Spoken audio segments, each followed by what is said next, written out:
নমস্কাৰ মই বৰ্ণালী আজি আকৌ আহিলো আপোনালোকৰ মাজলৈ ইংৰাজী গ্ৰামাৰৰ এটা নতুন পাঠ লৈ আজিৰ পাঠত আমি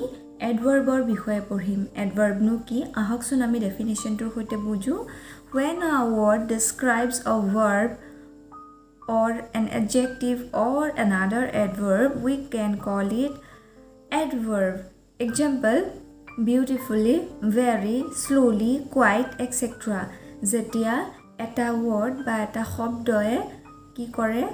এটা verb বা ক্ৰিয়া এটাৰ বা এটা adjective এটা বিশেষণৰ বা এটা ক্ৰিয়া এন বেলেগ এটা ক্ৰিয়া বিশেষণ বা বেলেগ এটা adverbৰ যেতিয়া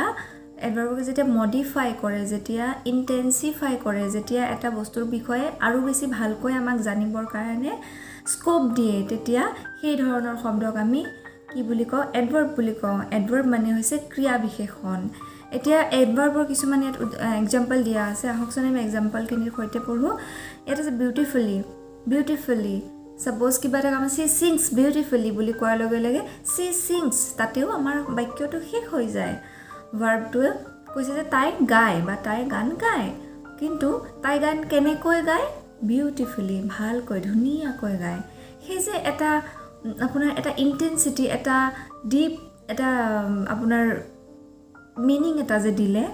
এটা বস্তু এটা বাক্য সেইটোৱে হৈছে এডভাৰ্ব this is a very sweet mango ইয়াত কি হৈছে very sweet mango sweet to কি sweet to হল এটা adjective ভাল মিঠা হয়নে very toে adjective টোক আৰু বেছি ইন্টেন্সিফাই কৰিছে very sweet তাৰ মানে বৰ মিঠা হয়নে এই যে very sweet very to এটা adverb ক্ৰিয়া বিশেষণ যিয়ে বিশেষণক আৰু বেছি ধুনীয়া ৰূপত উপস্থাপন কৰাইছে আৰু এটা এক্সাম্পল আছে ৰাজু ৰিডস কোৱাইট ক্লিয়াৰলি ৰাজুৱে কি কৰে যেতিয়া পঢ়ে ক্লিয়াৰলি পঢ়ে মানে বৰ ৰাজু ৰিডস বুলি ক'লে তাতে কথাখিনি শেষ হৈ যায় কিন্তু ক্লিয়াৰলি পঢ়ে কেনেকৈ পঢ়ে ক্লিয়াৰলি গতিকে ক্লিয়াৰলিটো এটা কি adverb এটা ক্ৰিয়া বিশেষণ কিন্তু এই ক্লিয়াৰলিটোক আৰু বেছি ইন্টেন্সিফাই কৰিছে আৰু বেছি মজবুত ৰূপত কৈছে আৰু বেছি আপোনাৰ বেছি ভাল ৰূপত বা বেছি বেষ্ট ৰূপত যেতিয়া ক'বলৈ যাম তেতিয়া আমি তাত কি লগালো কোৱাইট ক্লিয়াৰলি মানে এইটো হৈছে এডভাৰ্বক এটা এডভাৰ্বে মডিফাই কৰিছে এডভাৰ্ব মানে মডিফাই কৰে কিন্তু এডভাৰ্বে অকল ভাৰ্বকে নহয় এডজেক্টিভ ভাৰ্ব আৰু এডভাৰ্ব সকলোকে মডিফাই কৰে গতিকে এই যোনটো আমাৰ শেষৰ উদাহৰণটো ৰাজু ৰিডস কোৱাইট ক্লিয়াৰলি এইটো এডভাৰ্বক এডভাৰ্বে মডিফাই কৰাৰ এটা উদাহৰণ ইয়াৰ আগৰ যোনটো উদাহৰণ this is a very sweet mango ইয়াত সুইট টু এটা এডজেক্টিভ তাৰ আগত আছে ভেৰি এইটো হ'ল এটা ক্ৰিয়া বিশেষণ বা এডভাৰ্ব গতিকে ইয়াতে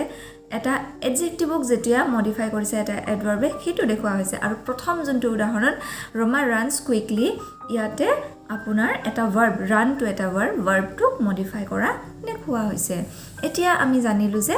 এডভাৰ্ব কি আৰু ইয়াৰ কাম কি এতিয়া এডভাৰ্বৰ কিছুমান টাইপস আছে আহকচোন আমি টাইপসখিনি পঢ়ো প্ৰথম টাইপটো হ'ল adverb of time এডভাৰ্ব of time যিটো ক্ৰিয়া বিশেষণে সময়ৰ কথা কয় বা সময়ৰ লগত জড়িত বস্তুখিনিক আমাক বুজায় সেই ক্ৰিয়া বিশেষণক আমি কি বুলি কওঁ এডভাৰ্ব অফ টাইম বা ক্ৰিয়া বিশেষণ সময়ৰ ক্ৰিয়া বিশেষণ it shows which when etc এতিয়া when which নহয় when it shows when যেতিয়া এটা ক্ৰিয়া বিশেষণ আমি কেনেকৈ বুজি পাম যেতিয়া আমি কেতিয়া বুলি যেতিয়া সুধিম কেতিয়া বুলি সোধাৰ উত্তৰটো যি হ'ব সেয়াই হ'ব আমাৰ এডভাৰ্ব অফ টাইম উদাহৰণ স্বৰূপে we shall begin to work now আমি এতিয়া কাম কৰিবলৈ আৰম্ভ কৰিম এতিয়া now আমি কাম কৰিবলৈ আৰম্ভ কৰিম we shall begin to work ঠিক আছে সেন্টেন্সটো কমপ্লিট হৈছে কিন্তু কেতিয়া কৰিম now এতিয়া কৰিম this is a adverb this is an example of adverb of time next example to hol I already spoke to him মই তেওঁৰ লগত কথা পাতিলো তাতে মানে বাক্যটো শেষ হৈ যায় এনেকুৱা নহয় যে বাক্য এটাত আমাক এডভাৰ্বৰ দৰকাৰ হ'বই এডভাৰ্বটো নোহোৱাকেও আমি এটা বাক্য কমপ্লিট কৰিব পাৰোঁ কিন্তু এডভাৰ্ব কিয় লাগে সেই বাক্যটোক আৰু বেছি ইণ্টেনচিফাই কৰিবলৈ আৰু বেছি ডেন্সিফাই কৰিবলৈ আমাক কি লাগে আমাক এডভাৰ্বৰ দৰকাৰ গতিকে আই অলৰেডি স্পক টু মই অলৰেডি মানে মই ইতিমধ্যেই তেওঁৰ লগত কথা পাতিলোঁ অলৰেডি স্পক টু হিম গতিকে এয়া হ'ল এডভাৰ্ব অফ টাইমৰ উদাহৰণ আৰু আছে উদাহৰণ হি কামছ হিয়াৰ ডেইলি সি ইয়ালৈ সদায় আহে ডেইলি কেতিয়া আহে সদায় আহে এই যে ডেইলি টাইমটো বুজোৱা হৈছে এয়া হ'ল adverb of time Nilima will be here soon Nilima ইয়ালৈ আহিব কেতিয়া আহিব চুন সোনকালে আহিব কি বুজোৱা হৈছে সময় বুজোৱা হৈছে এয়া হ'ল এডভাৰ্ব অফ টাইম এইবাৰ আহিল এডভাৰ্ব অফ ফ্ৰিকুৱেঞ্চি বা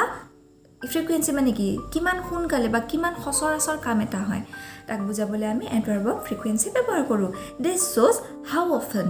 কিমান সোনকালে বা হাউ অফেন কিমান সচৰাচৰ আমি কিবা এটা কাম কৰোঁ সেইটো বুজাবলৈ এডভাৰ্ব অফ ফ্ৰিকুৱেঞ্চি ব্যৱহাৰ কৰা হয় উদাহৰণস্বৰূপে আই ব্ৰাছ টুৱাইচ আ ডে মই ব্ৰাছ কৰোঁ মানে দাঁত ঘঁহোঁ কেইবাৰ টুৱাইচ আ ডে কিমান ফ্ৰিকুৱেণ্টলি কৰোঁ কিমান সময়ৰ মূৰে মূৰে কৰোঁ এদিনত দুবাৰ কৰোঁ টুৱাইচ আ ডে গতিকে ইয়াত ফ্ৰিকুৱেঞ্চি বুজোৱা হৈছে হি অফেন কামছ হিয়াৰ সি প্ৰায়ে ইয়ালৈ আহি থাকে প্ৰায়ে মানে এটা সময় বুজোৱা হৈছে এটা ফ্ৰিকুৱেঞ্চি বুজোৱা হৈছে কিমান মানে কিমান সময়ৰ মূৰে মূৰে কামটো কৰা হয় সেয়া বুজোৱা হৈছে আই ৱেণ্ট দেয়াৰ ওৱান্স এবাৰ মই তালৈ গৈছিলোঁ কেতিয়া গৈছিলোঁ এবাৰ গৈছিলোঁ হি অলৱেজ ডাজ অল দিছ সি সদায় এইবোৰ কৰি থাকে অলৱেজ প্ৰায়ে কৰি থাকে এই যে অলৱেজ অফেন টুৱাইচ এই যে আমাৰ ফ্ৰিকুৱেঞ্চি বুজোৱা হৈছে মানে সময়ৰ ব্যৱধান কিমান সময়ৰ ব্যৱধান আমি কিবা এটা কৰিছোঁ সেই বুজোৱা এডভাৰ্ব বা ক্ৰিয়া বিশেষণক আমি কওঁ এডভাৰ্ব অফ ফ্ৰিকুৱেঞ্চি এইবাৰ আহিল এডভাৰ্ব অফ ডিগ্ৰী ডিগ্ৰীটোৱে কি বুজায় how much so' how much or to what extent something is done if we want to say to what extent something is done we use adverb of degree বুলি ক'লে আমি গম পাওঁ যে ইয়াতে কিবা এটা বুজোৱা হৈছে কিবা এটা কিমানখিনি হয় সেই কিমানখিনি সেই বস্তুটো বুজোৱা হৈছে হাউ মাছ যেতিয়া আমি পঢ়িব লাগিব তেতিয়া আমি adverb of degree পঢ়িম উদাহৰণস্বৰূপে it was quite good এইটো quite good it was good বুলি ক'লে হৈ যায় এয়া ভাল it was quite good এয়া বিৰাট ভাল quite good আমি যে কওঁ this is quite interesting হয় এইটো ইণ্টাৰেষ্টিং হয় বস্তুটো এই যে কিমানখিনি ইণ্টাৰেষ্টিং quite interesting প্ৰায় ভাল মানে ভাল লাগিছে এইটো এই যে এনেকুৱা ধৰণৰ কথা আমি কওঁ এয়া হ'ল adverb of degree he is absolutely right he একদম মানে ষোল্ল আনাই শুদ্ধ বুলি যে আমি কওঁ he is absolutely right you are absolutely correct এইবোৰ যে ক'লোঁ correct you are correct তুমি শুদ্ধ but absolutely correct বুলি কোৱাৰ লগে লগে সেই কথাটোত আমি এটা ইণ্টেনচিটি দিছোঁ এটা জোৰ দিছোঁ গতিকে এই হ'ল adverb of degree আৰু আছে উদাহৰণ the work is almost done কামটো প্ৰায়ে হৈছে I completely agree with you মই তোমাৰ সৈতে একেবাৰে একমত প্ৰায় একদম মানে 100% একমত এয়া হৈছে adverb of degree তাৰপিছত আহিল adverb of place ই কি বুজায় সময়ৰ মানে adverb of place বুজায় কি সময় বা কি কোন জেগাত বা কোন ঠাইত হৈছে যেনে ধৰি লওক here is the point এইটো এই point here is the point এইটো point এইটো এইখিনি এই ঠাইখিনিৰ কথা কোৱা হৈছে তাৰপিছত he followed Mary everywhere she মেৰিক সকলো জেগাতে ফলো কৰি থাকে মানে সকলো জেগাতে মেৰিৰ পিছে পিছে যায় কোনে যায় লিটল লেম্প মেৰিৰ যে লিটল লেম্পটো আছিলে সেইটো কথা কোৱা হৈছে এভৰিৱেৰ তাৰপিছত Rajesh is out of station Rajesh কি আউট অফ ষ্টেচন আছে তেওঁ মানে নিজৰ জেগাত নাই কি বুজোৱা হৈছে প্লেচ বুজোৱা হৈছে তাৰপিছত আছে please come here please come তুমি আহা প্লিজ আহা ক'ত আহা হিয়াৰ ইয়াত আহা ইয়ালৈ আহা ঠাই বুজোৱা হৈছে চ' যেতিয়া আমি ঠাই বুজোৱা কিছুমান এডভাৰ্ব বা ক্ৰিয়া বিশেষণ ব্যৱহাৰ কৰিম সেয়া হ'ব এডভাৰ্ব অফ প্লেচ তাৰপিছত আহিল এডভাৰ্ব অফ মেনাৰ মানে কি ইয়াতে আপুনি কেনেকৈ কৰিছে in which manner in what manner সেইটো বুজোৱা হৈছে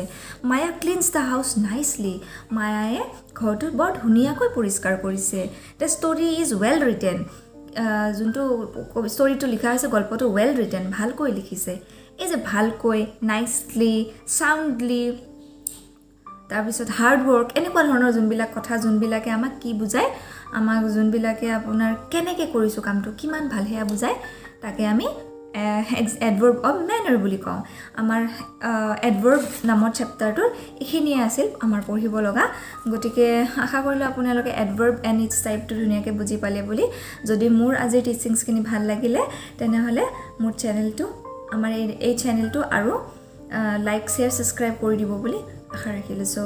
বাই bye for today have a great day